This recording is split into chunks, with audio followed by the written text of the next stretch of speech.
আসসালামু আলাইকুম viewers, welcome back to my channel. তো আবার চলে এলাম খুবই মজার মুখরোচক একটা রেসিপি নিয়ে শেয়ার করতে। আর আজকে আমি মিষ্টি কুমড়ো ফুলের বড়া রেসিপি শেয়ার করব। আর এই কুমড়ো ফুলের বড়াটা ডাল দিয়ে করব আমি আজকে। আর ডাল দিয়ে এই কুমড়ো ফুলের বড়াটা করলে এতটা মুচমুচে হয় যে গরম গরম ভাতের সাথে খেতে কিন্তু ভীষণ ভালো লাগে। আর এটা থাকলে কিন্তু অন্য কিছুর আর দরকার নেই। তাহলে চলুন মূল রেসিপিতে। আজকের এই কুমড়ো ফুলের বড়া বানানোর জন্য এখানে ফ্রেশ ফ্রেশ কুমড়ো ফুল নিয়ে নিয়েছি আমি। ফুলগুলো খুব ভালোভাবে ধুয়ে পরিষ্কার করে পানি ঝরিয়ে নিয়েছি। আর এখানে ওয়ান থার্ড কাপ পরিমাণ ডাল আর 1/4 কাপ পরিমাণ চাল আমি ভিজিয়ে রেখেছিলাম 30 মিনিটের মতো। এগুলো ভিজে গেছে। আর এখানে নিয়েছি আমি 2টা কাঁচামরিচ, 2 টুকরো আদা, 4 কোয়া রসুন আর একটা পেঁয়াজ। এগুলো আমি খুব সুন্দর করে মিহি করে পেস্ট করে নেব। তো অবশ্যই খুব সুন্দর করে ব্লেন্ড করে নেবেন। আর একবার হলো আপনারা এভাবে এই কুমড়ো ফুলের বড়াটা করবেন, খাওয়ার পর বুঝবেন যে কতটা মজার হয়। আমাকে অবশ্যই কিন্তু কমেন্টস করবেন। তো আমি খুব সুন্দর করে পেস্ট করে নিয়েছি। তো এখন আমি ব্যাটারটা রেডি করে নেব। তো ব্লেন্ডার জারটা ধুয়ে আমি আরও কিছুটা পানি নিয়ে নিচ্ছি। আর এই ব্যাটারটা কিন্তু খুব বেশি পাতলাও হবে না, খুব বেশি ঘনও না, মানে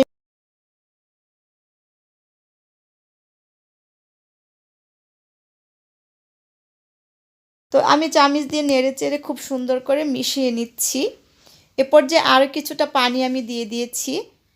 পানি দিয়ে আবারও খুব সুন্দর করে নেড়ে চেড়ে নিচ্ছি, ব্যাটারটা রেডি করে নিচ্ছি। তো এরপর যে আমি গুঁড়া মশলা অ্যাড করব। এখানে অল্প একটু হলুদ গুঁড়ো, অল্প একটু দিয়ে দিব মরিচের গুঁড়ো, অল্প একটু দিয়ে দিব এখানে ধনিয়া গুঁড়ো, আর অল্প একটু টালা জিরা গুঁড়ো, আর দিয়ে দিচ্ছি স্বাদ মতো লবণ। সব কিছু দিয়ে এখন খুব সুন্দর করে ব্যাটারটা রেডি করে নেব। তো আমার রেসিপিটা ভালো লাগলে ফ্রেন্ডস ফ্যামিলির সাথে বেশি বেশি করে শেয়ার করে দিবেন। আর যে যেখান থেকে দেখছেন অবশ্যই কমেন্টস করবেন। আর আমার পেজ থেকে যারা দেখবেন অবশ্যই আমার পেজটা ফলো দিয়ে রাখবেন। তো এখন আমি হাত দিয়ে খুব সুন্দর করে কিন্তু ব্যাটারটা রেডি করে নিচ্ছি। আর আপনারা ঘনত্বটা দেখে বুঝতে পাচ্ছেন যে কীরকম থাকবে। এটা কিন্তু খুব পাতলাও হবে না, আবার খুব ঘনও না, মানে মোটামুটি ঘন হবে ব্যাটারটা। ব্যাটারটা কিন্তু আমার রেডি করে নেওয়া হয়ে গেছে। এখন আমি সরাসরি চলে যাব চুলাতে কুমড়ো ফুলের বড়াগুলো বানানোর জন্য। তো চুলাতে আমি প্যান বসিয়ে তেল দিয়ে দিয়েছি। আর এখানে ফুল নিয়ে নিয়েছি। ফুল নিয়ে তারপর এভাবে ব্যাটারটাতে চুবিয়ে নিচ্ছি খুব সুন্দর করে। নিয়ে আমি একটা একটা করে দিয়ে দিব তেলের মধ্যে। তেলটা অবশ্যই গরম করে নেবেন সুন্দর করে। আর একদম ডুবো তেলে যে ভাজতে হবে তেমন কোনো কথা নেই, মোটামুটি তেল দিয়ে কিন্তু ভাজলেই হবে। তো আমি যে কয়টা দেওয়া যায় সেই পরিমাণে দিয়ে দিচ্ছি। তো এক পাশ হয়ে গেছে মোটামুটি, আমি এখন উল্টিয়ে দিচ্ছি।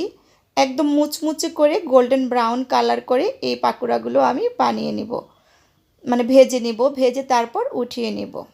সবগুলোই উল্টিয়ে দিচ্ছি। তো এগুলো আমি ভেজে নিয়েছি। আর আপনারা দেখেই বুঝতে পারছেন যে কতটা সুন্দর হয়েছে। এত মুচমুচে হয় আর এত ভালো লাগে। উপরটা মুচমুচে, ভেতরটা একদম সফট। তো এখানে 5টার মতো ভেজে নিয়েছি আমি, আরও 4টার মতো দিয়ে দিয়েছিলাম, সেগুলোও ভেজে নিচ্ছি। এগুলো হয়ে গেছে। একটা একটা করে তেল ঝরিয়ে আমি উঠিয়ে নিচ্ছি।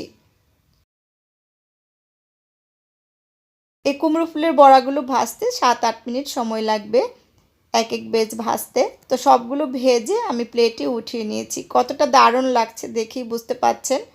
আর গরম গরম ভাতের সাথে এই পাকোড়াগুলো হলে কুমড়ো ফুলের আর কিন্তু কিছুই লাগবে না, এতটা দুর্দান্ত স্বাদের হয়। তো আমি আপনাদেরকে একটাও ভেঙেও দেখাবো যে ভেতরটা কতটা সফট হয়েছে। উপরটা একদম মুচমুচে, ভেতরটা সফট। আশা করি আমার আজকের রেসিপিটা আপনাদের ভালো লেগেছে। ভালো লাগলে আমার চ্যানেলটা সাবস্ক্রাইব করে পাশে থাকা বেল আইকনটা ক্লিক করে দিবেন। অলরেডি যারা এই কাজটা করেছেন তাদেরকে অসংখ্য ধন্যবাদ। আজকের মতো বিদায় নিচ্ছি। আল্লাহ হাফেজ।